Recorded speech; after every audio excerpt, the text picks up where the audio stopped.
Dream exam classes. और जैसा कि आपको टाइटल दिख गया, आज हम बात करने वाले हैं यूपीएससी सीएपीएफ एसी का जो एग्जाम होता है 2021 में, उसका हम बात करने वाले हैं आज के उसके कुछ क्वेश्चंस का डिस्कशन करेंगे। साथ ही साथ मैं इस बार क्वेश्चन उठा रहा हूँ, पार्ट 1 है ये।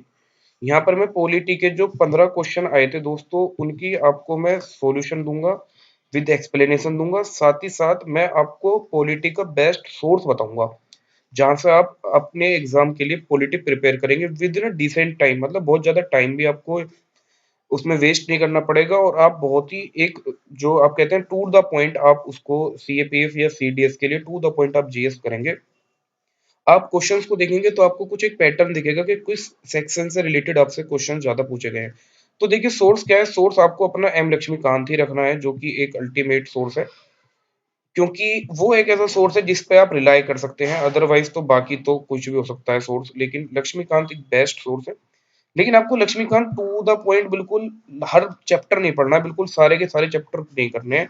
आपको कुछ लिमिटेड चैप्टर करने हैं, कुछ इंपॉर्टेंट चैप्टर उसमें से करने हैं। जैसे पार्लियामेंट्री अफेयर्स का पूरा चैप्टर आपको पढ़ देना है, feature of parliament, feature of Indian constitution आपको पढ़ देना है। आपको प्रियम्बल, मैं आपको दिखाऊंगा क्वेश्चन प्रियम्बल से कैसा क्वेश्चन आता है। जो बेसिक बेसिक आपके फंडामेंटल राइट है, सिटीजनशिप है, डीपीएस पीस है। और इसके साथ साथ आपको क्या है, union government, state government, judiciary, and then उसके बाद में आपको पंचायत इंस्टीट्यूशन। बस ये पढ़ना है दोस्तों आपको, 10-12 चैप्टर उससे।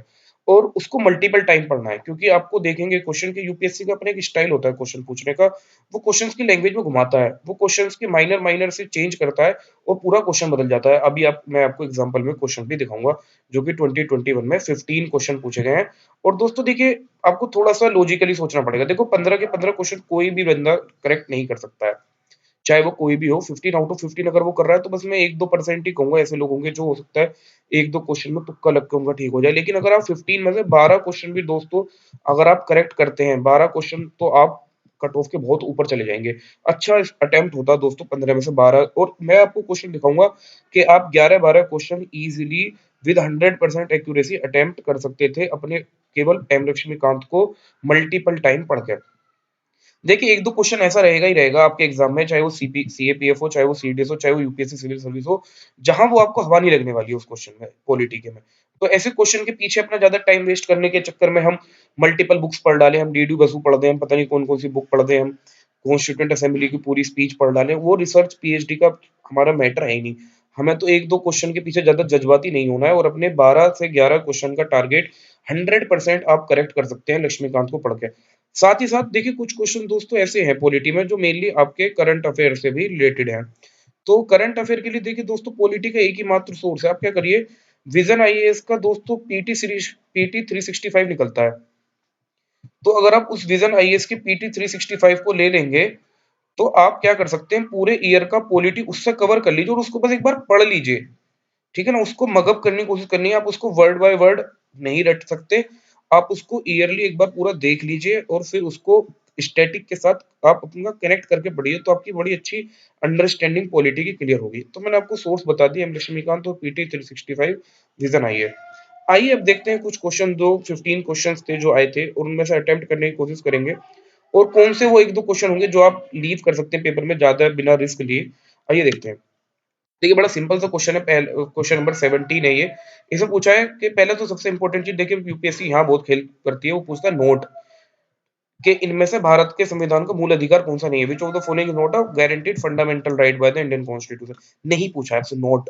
तो राइट टू इक्वालिटी तो है, हमें पता है आर्टिकल 14 में आता है, ये हमने पढ़ा है, राइट टू इक्वालिटी 14 से 18 तक है। राइट अगेंस्ट एक्सप्लॉइटेशन भी है दोस्तों हमारे यहाँ आर्टिकल 23-24 में। राइट टू प्रॉपर्टी दोस्तों आपका अब फंडामेंटल राइट नहीं है, तो आपका आंसर क्या हो जाएगा? आपका आंसर सी हो जाएगा। Right to carry on trade and business, ये भी है 19(1) का पार्ट है आपका दोस्तों।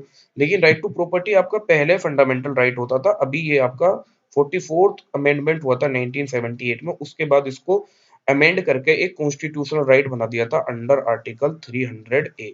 सो आपका बड़ा ही सिंपल सा क्वेश्चन, बिना रिस्क लिए आप इस क्वेश्चन को अटेम्प्ट कर सकते थे। तो आपका आंसर क्या हो जाएगा दोस्तों? राइट टू प्रॉपर्टी एक हमारा फंडामेंटल राइट अभी प्रेजेंटली नहीं है। दूसरा क्वेश्चन है, बड़ा ही डिफिकल्ट क्वेश्चन है, लेकिन आप फिर भी इसको अगर चाहेंगे तो अपनी सेंस के थ्रू, जितना आपने पढ़ा है कॉमन अंडरस्टैंडिंग के थ्रू, आप अटेम्प्ट कर सकते हैं। आपसे पूछ लिया है, विच one of the following statement about the Supreme court is not correct. फिर से देखिए क्या पूछा, नॉट करेक्ट। और किसके बारे में, सुप्रीम कोर्ट। आप क्वेश्चन देखेंगे तो देखिए दोस्तों, supreme court, high court, judiciary से रिलेटेड कई क्वेश्चन, 15 में से कम 2-3 क्वेश्चन तो जुडिशरी से रिलेटेड ही पूछ लिए हैं। तो जुडिशरी आपके लिए बड़ा इंपॉर्टेंट हो जाता है। सुप्रीम कोर्ट, हाई कोर्ट, उनके अपॉइंटमेंट, उनका डिस्क्वालिफिकेशन, उनकी एलिजिबिलिटी और उनको कैसे रिमूव किया जाता है, ये सारी चीजें आपको बिल्कुल टिप्स होनी चाहिए अगर आपको ये एग्जाम क्रैक करना है तो। देखिए मैं पहले सीधा सीधा पढ़ता हूँ। देखिए क्या है, पहले मैं ये बताता हूँ कि the Supreme Court has been vested with advisory jurisdiction. हाँ जी है, आर्टिकल 143 में सुप्रीम कोर्ट के पास एडवाइजरी जुरिडिक्शन है। ये तो हमें पता है कि supreme court can advise the vice president, can advise the president, तो ये तो करेक्ट है, ये तो होता है। हमसे पूछा है नोट करेक्ट। दूसरा कह रहा है law declared by the Supreme court is binding on all court with in the territory. हाँ ये भी करेक्ट है कि विद इन द टेरिटरी जितने भी होते हैं सभी कोर्ट्स को वो बाइंडिंग हो जाता है। अब देखिए क्या है, यहाँ पे आपने एक चीज पढ़ा होगा दोस्तों, कंटेम्प्ट ऑफ कोर्ट बहुत ज्यादा खबरों में रहा था लास्ट 1 और 2 ईयर से। प्रशांत भूषण वाला केस हो या बहुत सारे कंटेम्प्ट ऑफ कोर्ट के केस हुए। अगर आपने वो पढ़ा था कि हाँ, अगर कंटेम्प्ट ऑफ कोर्ट, आपको पता है कि दो तरह के कंटेम्प्ट ऑफ कोर्ट होते हैं, एक सिविल कंटेम्प्ट ऑफ कोर्ट होता है, एक क्रिमिनल कंटेम्प्ट ऑफ कोर्ट होता है। अगर आपने उनको डिफरेंस पता था, प्रशांत भूषण वाला केस आपको पता था कि क्रिमिनल कंटेम्प्ट ऑफ कोर्ट होता है, तो आपने सुना होगा कि भैया आर्टिकल 129 से 144 में होता है ये, उनके पास कंटेम्प्ट ऑफ कोर्ट की पावर सुप्रीम कोर्ट के पास। तो पनिश करने की पावर होती है, ये सुप्रीम कोर्ट के पास भी होती है और हाई कोर्ट के पास भी कंटेम्प्ट ऑफ कोर्ट की पनिश करने की पावर होती है। बट जो लोअर कोर्ट होती है उनके पास ये कंटेम्प्ट ऑफ कोर्ट में पनिश करने की पावर नहीं होती। पहला क्वेश्चन तो आपको ये, कंटेम्प्ट ऑफ कोर्ट कहीं भी एज सच कॉन्स्टिट्यूशन में डिफाइन नहीं है। What is contempt of court, किसको हम अब मानना मान लें न्यायालय की, बट उसके लिए कंटेम्प्ट ऑफ कोर्ट है। आई थिंक, मेरे को याद नहीं, लेकिन शायद 1971 का वो एक्ट है, वहां पर डिफाइन है what is contempt of court. और उसी के अंडर ये डिफाइन है कि कितनी पनिशमेंट होगी, क्रिमिनल केस में कितनी पनिशमेंट होगी। तो दोस्तों ये जो ऑप्शन नंबर सी बचा, the Supreme Court may refuse to provide opinion to the president, ऐसा नहीं है दोस्तों। वो सुप्रीम कोर्ट रिफ्यूज नहीं कर सकती प्रेसिडेंट को किसी भी केस में एडवाइस देने से। उन्होंने अगर एक बार उसको एडवाइस मांगी है तो आर्टिकल 143 तो यही कहता है कि उनको एडवाइस आपको देनी पड़ेगी। तो आप इसको अगर लीव भी कर सकते थे क्वेश्चन को तो कोई प्रॉब्लम नहीं थी, लेकिन अच्छा क्वेश्चन था, अटेम्प्ट हो सकता था, क्योंकि पॉलिटी के क्वेश्चन थोड़े स्टैंडर्ड के ही बने थे इस बार सीपीएफ में, तो अच्छे क्वेश्चंस मैं इसको मानूंगा।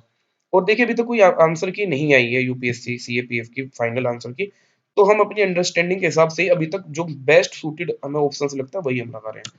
नेक्स्ट क्वेश्चन देखिए क्या है, देखिए बड़ा अच्छा क्वेश्चन, बड़ा फैक्चुअल, लेकिन कैसे आप एलिमिनेट कर जाएंगे। देखिए करेक्ट आपसे पूछा है पार्लियामेंट्री पब्लिक अकाउंट कमेटी। देखिए 1921 में पार्लियामेंट्री कमेटी, जो पब्लिक अकाउंट कमेटी थी, ये स्टेब्लिश हुई थी पहली बार 1921 में। तो इसको 100 ईयर हो गए दोस्तों 2021 में। तो देखिए उसके ऊपर क्वेश्चन आ गया। ये आप सभी जानते हैं कि public account committee government of India 1919 के अंडर ये इंट्रोड्यूस की गई थी। तो अगर आपको इतनी जानकारी है पब्लिक अकाउंट कमेटी को 100 साल हो गए, तो भैया करंट अफेयर की डिमांड यही थी कि आपको उसके बारे में स्टैटिक भी पढ़ना चाहिए, तो आपको पता होनी चाहिए। वैसे भी पार्लियामेंट्री कमेटी तो हमें पढ़नी होती है, लक्ष्मीकांत में पूरी सारी पार्लियामेंट्री कमेटी गिवन है और वहां से पढ़ सकते हैं। और पहला ही क्वेश्चन देखिए क्या है दोस्तों, ये गलत है। हमसे पूछा है सही, the committee consist of not more than 15 member from Lok Sabha and 10 member from Rajya Sabha. नहीं दोस्तों, राज्यसभा के 7 मेंबर होते हैं, तो टोटल मेंबर इसमें 22 होते हैं, तो ये तो गलत हो गया। तो ये तो हम चूज नहीं करने वाले। दूसरा, the finance minister is the x official member. नहीं सर, किसी भी पार्लियामेंट्री कमेटी का मिनिस्टर तो मेंबर होता ही नहीं, ये तो हमें बेसिक सी चीज पता है। अगर हमें इतनी चीज पता है कि minister can never be a member of parliamentary committee, तो ये भी क्वेश्चन गलत हो गया। ठीक है, थर्ड, और जो आपका ये थर्ड ऑप्शन दोस्तों बिल्कुल करेक्ट है। The member of the committee is given in term of 1 year, बिल्कुल 1 ईयर के ये अपॉइंट होते हैं, उसके बाद दोबारा से ये कमेटी अपॉइंट होती है या इलेक्ट होती है। The term of the office of the member of the committee from the Rajya Sabha is extended even when the retire. नहीं, कभी भी नहीं। तो राज्यसभा में शामिल सदस्यों के कार्यकाल राज्यसभा से उनके नहीं, कभी नहीं। अगर वो रिटायर हो गए तो फिर उनको पब्लिक अकाउंट कमेटी से भी जाना पड़ेगा ही। तो ऑप्शन हमारा सी करेक्ट है। एक और क्वेश्चन है, देखिए देखिए ये बड़ा अच्छा क्वेश्चन था। यहाँ यूपीएससी ने अपने वर्ड्स का गेम कराया कि सुप्रीम कोर्ट के जज की एलिजिबिलिटी। अगेन एक और जुडिशरी से क्वेश्चन आपको दिख गया। देखिए ये क्या बोल रहा है, any advocate who has practice for at least 10 year. देखिए इतना अगर आप पढ़ेंगे कि 10 ईयर की प्रैक्टिस अगर किसी लॉयर ने करी है तो क्या वो सुप्रीम कोर्ट के जज बन जाएगा। आधी बात है, एनी कोर्ट नहीं, इन हाई कोर्ट। अगर हाई कोर्ट में उसने 10 ईयर की प्रैक्टिस कर ली है तो वो एलिजिबल है सुप्रीम कोर्ट के जज अपॉइंट होने के लिए। तो ये वाला स्टेटमेंट गलत हो गया। सुप्रीम कोर्ट ने वो यूपीएससी ने वर्ड्स के साथ खेल दिया। यहाँ पर उन्होंने एनी कोर्ट लगा दिया दोस्तों, केवल हाई कोर्ट की केस है। अ जज of high court for at least 3 year, बड़ा स्पेसिफिक, बड़ा ही फैक्चुअल क्वेश्चन। अगेन यूपीएससी का टिपिकल क्वेश्चन नहीं होते फैक्चुअल, लेकिन पूछ लिया। 3 ईयर के लिए जज नहीं होना चाहिए दोस्तों, 5 ईयर के लिए जज होता है अगर बंदा। ये सब लक्ष्मीकांत में लिखा हुआ, अगर आपने लक्ष्मीकांत पढ़ा हुआ तो आप इजीली अटेम्प्ट कर सकते थे। अ जज of high court for at least 3 year नहीं, कम से कम क्या रहे दोस्तों, वो कम से कम 5 साल रहे। और वन हाई कोर्ट के जज रहे या वन से ज्यादा हाई कोर्ट के जज रहे, लेकिन टोटल 5 ईयर तक के लिए वो क्या रहे। तो ये भी अगेन क्या होगा दोस्तों, गलत हो गया। A person who has held a judicial office for at least 15, नहीं, वो सुप्रीम कोर्ट का जज नहीं। देखिए जुडिशियल सर्विसेज में बहुत सारे लोग सिलेक्ट होते हैं, जुडिशियल ऑफिस में बहुत सारे लोग ऑफिसर्स होते हैं। क्या वो डायरेक्ट सुप्रीम कोर्ट के जज बन जाएंगे? बड़ा इलॉजिकल सा लग रहा है। बिल्कुल कोई चांस ही नहीं है कि जुडिशियल ऑफिसर को आप क्या बनाते हैं डायरेक्टली सुप्रीम कोर्ट का जज। हाँ, ये भी कंडीशन करेक्ट है, ऑप्शन नंबर सी, कि वो प्रेसिडेंट ऑफ इंडिया की ओपिनियन में क्या होना चाहिए, डिस्टिंग्विश्ड जूरिस्ट होना चाहिए। ये करेक्ट है। नेक्स्ट क्वेश्चन देखते हैं दोस्तों। Who among the following the date, देखिए ये बड़ा इंपॉर्टेंट है। Date of election of speaker. Election of speaker कई बार मोस्ट प्रोबेबली तो यही होता है कि स्पीकर को आप कंसेंसस से इलेक्ट कर लेते हैं, बट कई बार इलेक्शन भी कराना पड़ जाता है। तो आपसे पूछा है कि उसके डेट कौन डिसाइड करेगा उसके इलेक्शन की। देखिए आप सभी जानते हैं कि स्पीकर एक ऐसा मानते हैं कि मोस्टली स्पीकर जो होते हैं वो नॉन पॉलिटिकल पर्सन होता है, वो पार्टी बेस्ड लाइन से थोड़ा अलग हो जाता है। ठीक है ना? तो थोड़ा न्यूट्रल पर्सन होता है स्पीकर। तो क्या उसके इलेक्शन की डेट दोस्तों member of minister of parliament या फिर इलॉजिकल है। डेप्यूटी स्पीकर कैसे इलेक्ट कर लेगा उसके, डेप्यूटी स्पीकर कैसे डिसाइड कर सकता है उसके इलेक्शन की डेट, ये भी थोड़ा इलॉजिकल है। देखिए इसका आंसर होगा स्पीकर, ये president of India. President of India he speaker of Lok Sabha के इलेक्शन की डेट डिसाइड करते हैं। और फिर उसके बाद जब वो डिसाइड हो जाते हैं, फिर उसके बाद सेक्रेटरी जनरल ऑफ लोकसभा, जो कि एक ब्यूरोक्रेट्स होते हैं, आईएएस ऑफिसर होते हैं, उसके बाद वो सभी मेंबर्स को क्या करते हैं, एक काइंड ऑफ नोटिस भेजते हैं कि इस एक्स वाई जेड डेट को स्पीकर का इलेक्शन का होने वाला है। तो ये कौन डिसाइड करेंगे date, president of India decide करेंगे। नेक्स्ट क्वेश्चन देखिए। देखिए ये बड़ा अच्छा क्वेश्चन, ऐसा क्वेश्चन है जो बिल्कुल छोड़ने वाला था, कहीं नहीं लिखा होगा आपने। अगर आपने बहुत कहीं, आप बहुत ज्यादा कहीं अगर सीरीज वगैरह देखते हैं राज्यसभा वगैरह की, तो आप इस क्वेश्चन को अटेम्प्ट कर सकते थे। लेकिन बड़ा ही सब्जेक्टिव क्वेश्चन था, बहुत ही ज्यादा छोड़ने वाला क्वेश्चन था बिल्कुल। दोस्तों को छोड़ भी दिया आपने तो कोई प्रॉब्लम नहीं। कह रहा है who among the following warned his colleague that the constituent assembly was British made, बड़ा ही अच्छी इंपॉर्टेंट। ये एक किसी ने बात कही थी, कॉन्स्टिट्यूएंट असेंबली के किसी मेंबर ने, वहां की कॉन्स्टिट्यूएंट असेंबली की जब सभा की मीटिंग हो रही थी उसमें, कि assembly was British made and was working for the British plan as the British should like it for workout. मतलब ये बड़ा ही कॉन्स्टिट्यूएंट असेंबली को क्रिटिसाइज कर, हालांकि ये एनसीईआरटी में है इसके बारे में। ये जो जेंटलमैन है मिस्टर सोमनाथ लहरी, ये एक लेफ्टिस्ट दोस्तों क्या थे, आइडियोलॉजी के लीडर थे, जो कॉन्स्टिट्यूएंट असेंबली के मेंबर थे। इनकी ये बड़ा क्रिटिसाइज किया था इनको कि आप अभी भी ब्रिटिशर्स के अकॉर्डिंग ही वर्क कर रहे हैं, आपका अभी भी वर्किंग स्टाइल या आप जो कर रहे हैं कुल मिला के अभी भी ब्रिटिश जैसे ही हैं, कोई आपने बहुत ज्यादा अचीव नहीं कर लिया। ये क्रिटिसाइज कर रहे थे कॉन्स्टिट्यूएंट असेंबली को। तो दोस्तों इसका आंसर सोमनाथ लहरी। अब देखिए अगर बी आर अम्बेडकर जी इस बात को कहते तो शायद हमने सुना होता, आप ऐसे भी एलिमिनेट कर सकते थे। श्याम प्रसाद मुखर्जी दोस्तों थोड़े से नेशनलिस्ट काइंड थे, तो वो क्रिटिसाइज तो नहीं करेंगे। Sir B N Rao as such adviser थे कॉन्स्टिट्यूएंट असेंबली के, तो मे बी शायद वो कॉन्स्टिट्यूएंट असेंबली को क्रिटिसाइज ना ही करें, क्योंकि वो तो सबसे सीनियर मोस्ट एडवाइजर है। तो मैंने ये एक लॉजिक भी लगाया कि ये बंदा सुना भी नहीं था कभी भी, और तो यही लग रहा। Which of the following statement with regard to, देखिए बड़ा अच्छा इंपॉर्टेंट, फिर से डीपीएसपी इंपॉर्टेंट टॉपिक है, लक्ष्मीकांत से हमें कवर करना है। ये नोट करेक्ट पूछा है। They are not enforceable in any court of law, बात सही है कि डीपीएसपी खुद ही कहते हैं they are not enforceable in court, ये करेक्ट है। They can override all fundamental right, never, ये सारे फंडामेंटल राइट को ओवरराइड नहीं करते हैं, बिल्कुल सही बात है। They can be related to social and economic justice, सही बात है, ये इकोनॉमिक जस्टिस की बात करते हैं। दे तो दे can override all the fundamental, दोस्तों ये गलत हो गया, ये सारे फंडामेंटल राइट को ओवरराइड नहीं करते, यही हमसे पूछा था, तो रॉन्ग यही हो गया। They can be related to giving free legal aid, सही बात है, आर्टिकल 39 आई थिंक 39 ए था जो फ्री लीगल एड की बात करता है। तो अगर फ्री लीगल एड की बात करता है तो ये तो करेक्ट है, तो हमसे पूछा इनकरेक्ट, तो ये ओवरराइड नहीं करते फंडामेंटल राइट को, ऑप्शन बी हमारा आंसर हो जाएगा। विच of the following is statement is personal liberty is not correct, again देखिए दोस्तों बड़ा ही अच्छा क्वेश्चन।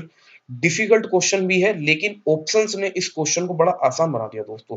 पर्सनल लिबर्टी इतना एक सब्जेक्टिव मैटर है कि इसको लक्ष्मीकांत भी बहुत ज्यादा कवर नहीं करता। देखिए, स्टेट, मेरे को इसका आंसर एक्चुअली में नहीं पता था, लेकिन मेरे को ऑप्शंस जब देखा तो मेरे को सीधा इसका आंसर पता लग गया। हमसे पूछा है दोस्तों नॉट करेक्ट, हमसे पूछा है नॉट करेक्ट, गलत हमसे पूछा है।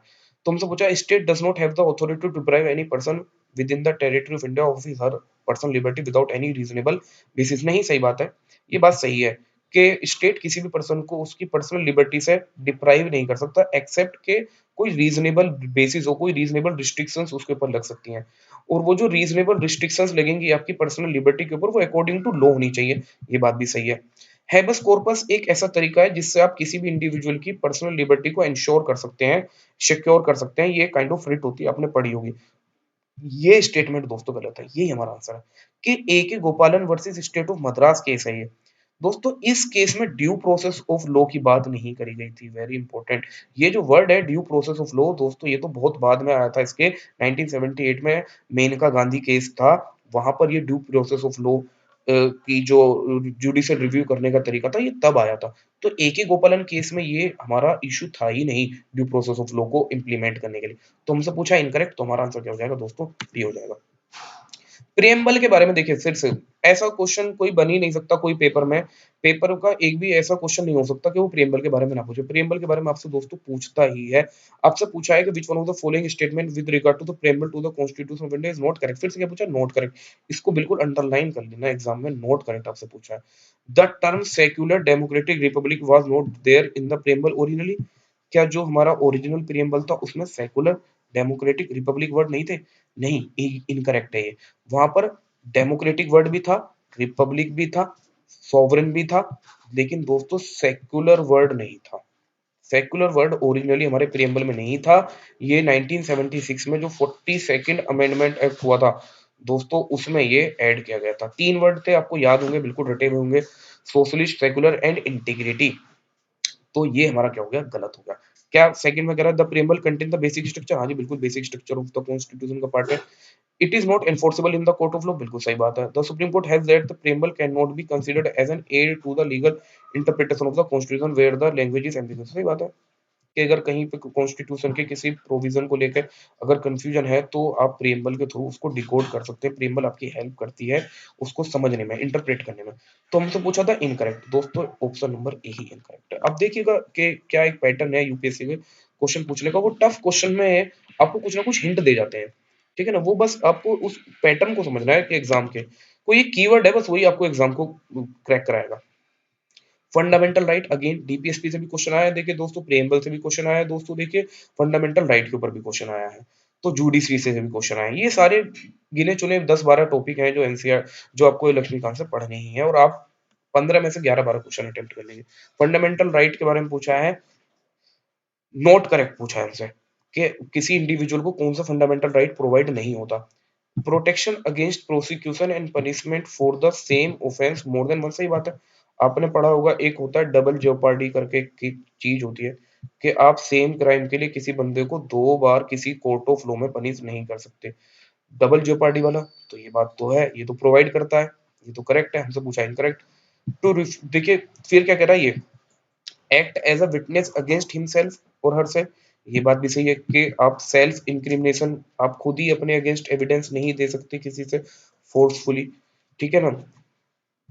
देखिए क्या है, आप किसी भी, एक होता है ना एक्स पोस्ट फैक्टो नहीं होता किसी के लिए भी, मतलब आपने अगर कोई क्राइम किया है तो उस पर्टिकुलर टाइम पे जो लॉ अवेलेबल है उसी लॉ के अकॉर्डिंग आप क्या होता है किसी भी बंदे को पनिश मिलता है। आप उस पे एक्स पोस्ट फैक्टो तो लगा ही नहीं सकते क्रिमिनल केस में।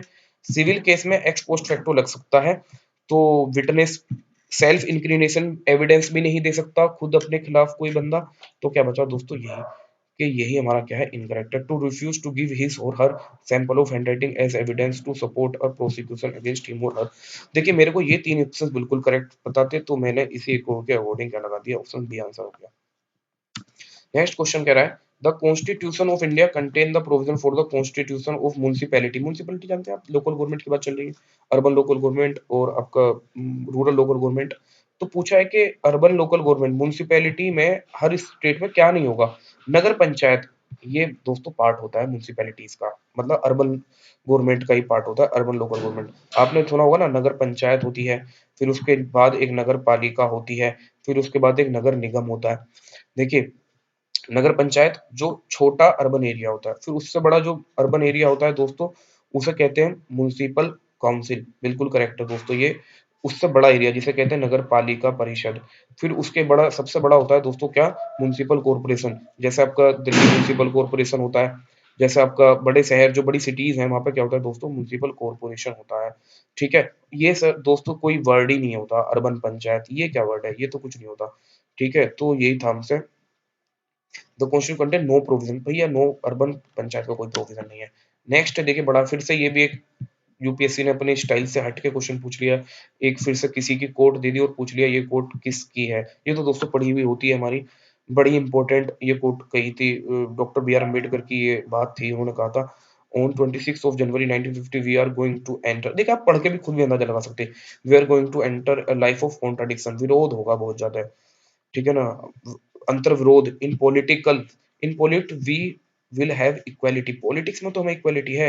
And in social and economic life we all have inequality, कहीं ना कहीं इक्वालिटी इनइक्वालिटी की बात कर रहे हैं तो लोअर जो मार्जिनल्स लोग हैं, जो डिप्राइव लोग हैं, जो शेड्यूल कास्ट लोग हैं, उन्हीं से रिलेटेड कुछ लोगों की बात हो रही होगी। तो आप आंसर इसका लगा सकते थे क्या दोस्तों, doctor B are Ambedkar.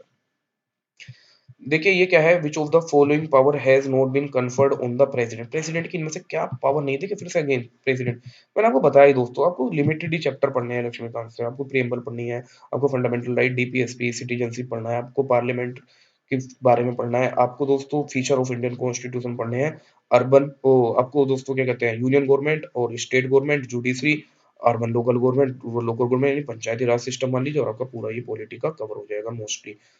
Appointment of president, ये सही बात है। Appointment of prime minister president ही करते हैं, सही बात है।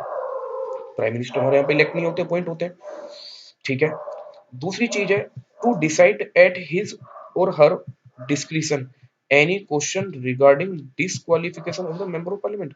क्या मेंबर ऑफ पार्लियामेंट को डिस्क्वालीफाई करना ये प्रेसिडेंट की डिस्क्रिशनरी पावर है? नहीं दोस्तों। आपने आर्टिकल 102 का नाम सुना होगा, 102, इसमें disqualification of member of parliament है, एक एंटी डिफेक्शन लॉ के बेसिस पे है। एंटी डिफेक्शन लॉ जब किसी मेंबर ऑफ पार्लियामेंट पे लगता है तो डिस्क्वालीफाई डिस्क्वालीफाई कौन करता है, स्पीकर या presiding officer of the house.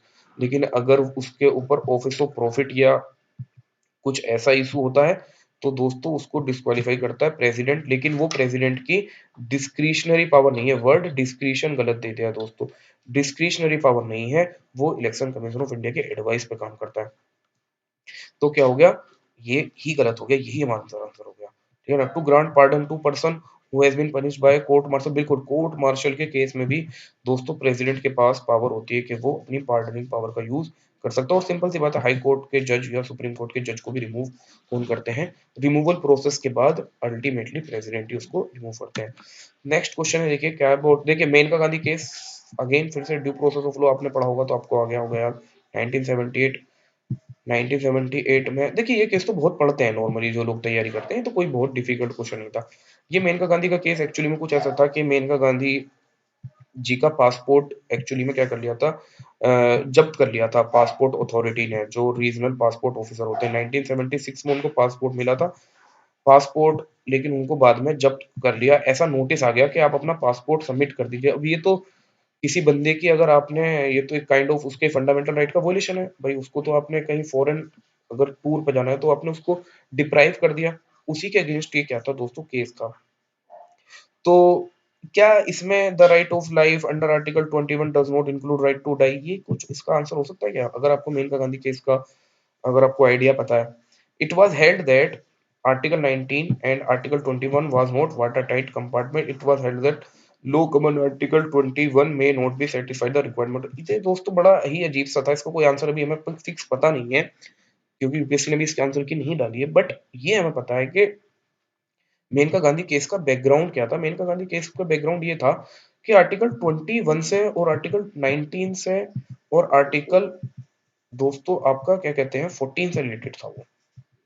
और उसमें अल्टीमेटली सुप्रीम कोर्ट ने ये इंटरप्रेट किया था, ये कहा था कि देखिए अगर आर्टिकल 19 के अंदर आपका राइट टू ट्रेवल अब्रोड भी आपका राइट टू लाइफ का पार्ट है। राइट टू लाइफ एक बहुत बड़ा राइट है, आपका कंपोजिट राइट है, उसी के अंदर आपका राइट टू ट्रेवल अब्रोड भी आता है। तो दोस्तों आर्टिकल 21 और आर्टिकल 19 सही है।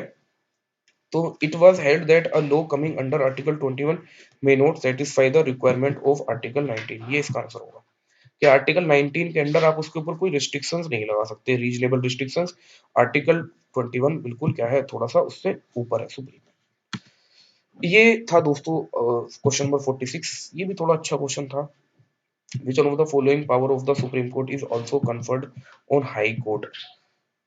क्या हाई कोर्ट के पास भी सुप्रीम कोर्ट की तरह एडवाइजरी पावर होती है? नहीं, नहीं होती है।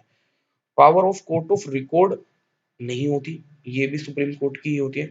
Power of doing complete justice in any case of matter pending before, नहीं। देखिए कंप्लीट जस्टिस की एक आर्टिकल 141 बड़ा न्यूज में रहा था, अयोध्या वाला वर्डिक्ट को लेके। तो आर्टिकल 141 में सुप्रीम कोर्ट के पास ही पावर है कि वो कंप्लीट जस्टिस करने के लिए कुछ भी डिसीजन, कोई भी जजमेंट दे सकती है। और सुप्रीम कोर्ट के बारे में पढ़ते हैं कि कोर्ट ऑफ रिकॉर्ड भी है, मतलब जो इसका जजमेंट होता है वो एज ए एविडेंस या एज ए स्टैंडर्ड की तरह अदर कोर्ट्स में भी यूज होता है। ठीक है ना। कोर्ट ऑफ रिकॉर्ड का मतलब ये होता है कि उसकी जो जजमेंट है वो कहीं और यूज ऐसे रेफरेंस हो सकता है। तो केवल ये पावर हाई कोर्ट के पास होती है, पावर टू अलाउ और refuse special leave petitions. I think यही होती है बस, बाकी तो हमने पढ़ा हुआ है। देखिए हो सकता है इसमें एक दो क्वेश्चन मैंने गलत भी बता दिया हूँ मे बी, लेकिन अभी कोई ऑफिशियल आंसर की तो नहीं आई है, बट मोस्ट प्रोबेबली जो आंसर बताएं दोस्तों वही होंगे करेक्ट। तो देखिए बड़ा सिंपल क्वेश्चन थे, 11-12 क्वेश्चन तो आप अटेम्प्ट कर सकते थे, 2-3 क्वेश्चन अगर आप छोड़ भी रहे हैं तो कोई प्रॉब्लम नहीं है, आप मेरिट में बहुत आगे निकल जाएंगे। अगर आपको वीडियो पसंद आई तो चैनल को लाइक करिए, सब्सक्राइब करिए, शेयर करिए। और आपकी कोई रिक्वायरमेंट है, कोई आपके अगर डाउट है तो इस पे मेरे को मेल करिए। और ये पॉलिटी का पार्ट था, इसी तरह हम ज्योग्राफी के भी बनाने की सोच रहे हैं, इकोनॉमी के भी और हिस्ट्री के भी। और उसके बाद साथ ही साथ आपको स्ट्रेटेजी भी बताते चलेंगे कि कैसे प्रिपेयर करें कंबाइंडली सीडीएस और सीपीएस के लिए। Thank you very much.